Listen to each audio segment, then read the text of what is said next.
৭৪ বছর বয়স, তবে ক্যালেন্ডারের পাতার ওই সংখ্যাটা যেন কিছুই নয় তার কাছে। এখনো একা স্ক্রিনে এসে আগুন লাগিয়ে দেন, এখনো একটা ট্রেলারে কাঁপিয়ে দেন ইন্ডাস্ট্রি। এবারও তাই হলো, কুলি ট্রেলারে আবারও যেন উড়ে এলেন রজনীকান্ত। নতুন কোনো গল্প নয়, পুরনো এক যন্ত্রণা নিয়ে ফিরলেন। রূপালী পর্দায় কুলির চরিত্রে হাজির হয়েছেন তিনি, আর বাস্তব জীবনে তিনি তো একসময় সেই কুলিই ছিলেন। ট্রেলারের শুরুতেই ভেসে আসে মনোলগ, কারো জন্ম হলে তার মৃত্যু তখনই লেখা হয়ে যায় হাতের রেখায়। এই এক লাইনেই তৈরি হয়ে যায় আবহ, গভীরতা, আবেগ, অ্যাকশন আর রজনীকান্তীয় মহত্বের। ছবির প্লট গড়ে উঠেছে স্বর্ণ পাচার ঘিরে। এক ব্যক্তি ১৪,০০০ কুলির ভিড়ে খুঁজছে একজন নির্দিষ্ট কুলিকে। তখনই আবহ সঙ্গীতে তোলপাড় বাঁধিয়ে স্ক্রিন জুড়ে হাজির হন রজনীকান্ত, একসময়ের ভয়ঙ্কর স্বর্ণ পাচারকারী, যিনি হারানো গৌরব ফিরে পেতে প্রস্তুত হয়ে ফিরছেন ভয়ঙ্করভাবে। ট্রেলারে অল্প সময়ের জন্য ঝলক দেখিয়েছেন আমির খান, নাগার্জুনা ও সত্যরাজ। এছাড়া সিনেমাটির অন্যান্য গুরুত্বপূর্ণ চরিত্র আছেন উপেন্দ্র, শ্রুতি হাসান প্রমুখ। কুলি সিনেমার ট্রেলার লঞ্চের দিন ভক্তরা অপেক্ষা করছিলেন অ্যাকশনের জন্য, কিন্তু রজনীকান্ত নিজে যখন মাইকে এলেন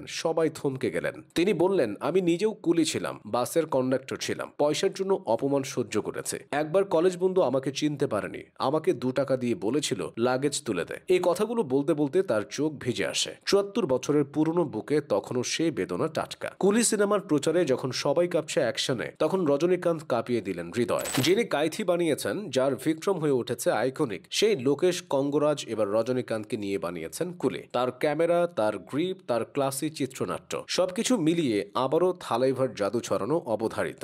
রজনীকান্তকে দেখে প্রথমে কেউ বলবে না তিনি নায়ক, ছোটখাটো গড়ন, মাথায় টাক, কোনো মেকওভার নেই, কোনো সুপারহিরো কস্টিউম নয়। তবু পর্দায় যখন তিনি হাঁটেন, মাঠে যেন বাজ পড়ে। তার সংলাপ বলার ভঙ্গি, চোখের চাহনির ছটায় ভক্তরা উঠে দাঁড়িয়ে চিৎকার করে। তিনি শুধু একজন অভিনেতা নন, একটা ধর্ম, একটা আবেগ। ছিলেন বাস কন্ডাক্টর, চেন্নাইয়ের রাস্তায় টিকিট কেটে দিতেন, ব্যাগের ফাঁকে লুকিয়ে রাখতেন নাটকের স্ক্রিপ্ট। ১৯৭৩ সালে ভর্তি হন মাদ্রাজ ফিল্ম ইনস্টিটিউটে। অভিনয় শেখার আগ্রহ ছিল, তবে স্বপ্নে কখনো ভাবেননি তিনি হবেন দক্ষিণের সবচেয়ে বড় সুপারস্টার। ধাপে ধাপে ছোট ছোট চরিত্রে অভিনয় করে তামিল ইন্ডাস্ট্রিতে ধীরে ধীরে জায়গা করে নেন। অপূর্ব, রাগাঙ্গাল, মুলুম মালার, বায়ুমথু, থালাপথি, ধীরে ধীরে পর্দার এক এক চরিত্রে তিনি হয়ে উঠলেন কিংবদন্তি। ২০০৭ সালে শিবাজি দ্য বস সিনেমার জন্য তিনি পারিশ্রমিক পান ২৬ কোটি রুপি। এশিয়ার দ্বিতীয় সর্বোচ্চ পারিশ্রমিক প্রাপ্ত অভিনেতা হয়ে ওঠেন। এরপর রোবটের চিট্টি চরিত্র তাকে পৌঁছে দেয় আন্তর্জাতিক খ্যাতিতে। চেন্নাইয়ে তখন ভক্তরা তার জন্য বানায় ৪০ ফুট মূর্তি, তাতে দুধ ঢেলে গোসল করায়। ১৯৮১ সালে এক কলেজ ছাত্রীর সাক্ষাৎকার নিতে এসেছিলেন, তার নাম লতা।